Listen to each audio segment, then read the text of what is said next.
Ito yung slot na ating paalisin mo muna si kuya, baka ano yan. Ano yung idea mo dyan, sir, pag nagpark ka dyan patalikod?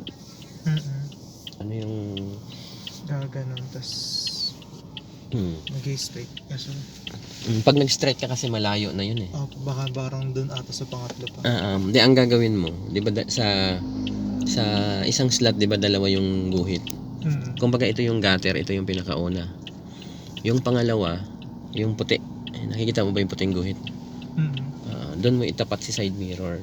Side mirror. Itong side mirror mo na to, itapat mo doon sa pangalawang guhit. Bago ka mag-diagonal.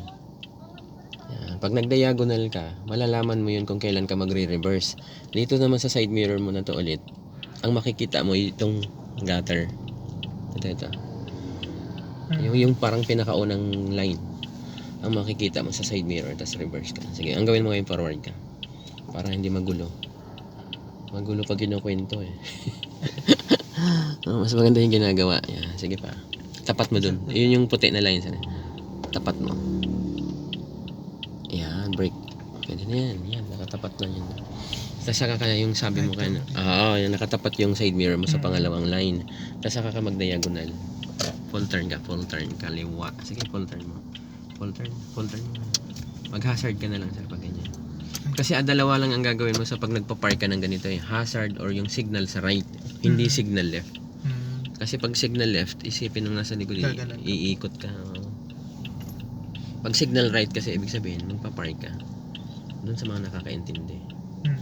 Pag hindi sila nakaintindi lang magawa. Kailangan konti pa. Breakan mo sa. Tingnan mo dito, ayun. Di ba lumabas na yung gutter kanina, di ba? Pag nakita mo na yung ganyan, sir, pwede ka na mag full turn right. Full turn right. Full turn mo sa right. Kasi kung halimbawa, sir, kotse yung nandito, makita mo lang yung dalawang gulong niya, ang gulong sa unahan at gulong sa likod. Pwede ka na mamatras nun.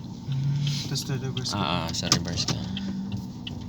Yan. Tapos itong nakikita mo na to, yung pula na yan, yung may gutter, hintay mong lumabas dun sa kaliwa mamaya. Pero si nanay patawirin mo muna. Sayang na angat. Hindi na tayo. Makamalutong magbitaw. Sige lang po. Wow. Yan, itong mga student pa naman dito, tawid ng tawid. Yan, sige sir, atras ka ngayon. Nandun na si nanay, nandun na siya sa kaliwa. Tingnan tayo. Sige, pwede na yan, atras ka. Basta ito, hintay mo tong lumabas sa kaliwa na. Atras ka na. Ang una mong makikita niyan sir, dapat yung gutter. Yung parang pinakaunang line, yung pinakaunang guhit. Tapos yung pinaka-last mong makikita dyan, yung stopper. Yung stopper na itong mahaba pa dito sa kanan. Pag nakita ko na yung stopper, titingnan mo kung balance na. Kailangan, di ba? Pwede mong igas konti yan. Kasi may stopper na ba dyan? Wala pa? May konting. Tingnan mo dito, medyo mahaba pa. Medyo mahaba. Atras pa konti. Pwede mong igas yan sir kasi may gutter yan eh. Kala ko hawak niyo. Hindi. Break mo konti. Ayan. Pantay na ba? Opo. Okay, pwede mo nang ibalik dalawa. Ayun sakto lang. Gagas mo ulit. Kasi gawa ng gutter na yun, yung nakikita mo ba yan? Yan, dyan sumasampa yung gulong. Yun. Kaya kailangan mong igasolin. Tsaka itong slot na to pataas to. Gas pa. Ayan, bitaw sa gas. Ayan, huwag mo i-diretso. Baka dumiretso ka sa pader niya.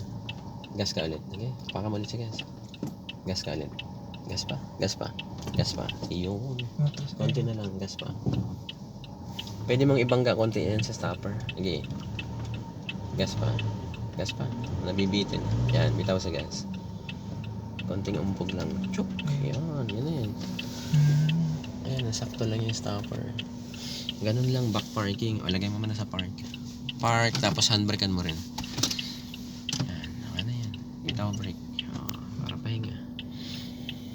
Ganun lang. Tatandaan mo lang yung simula. Yung procedure ng pagpapark. Tapos review lang. Wait natin.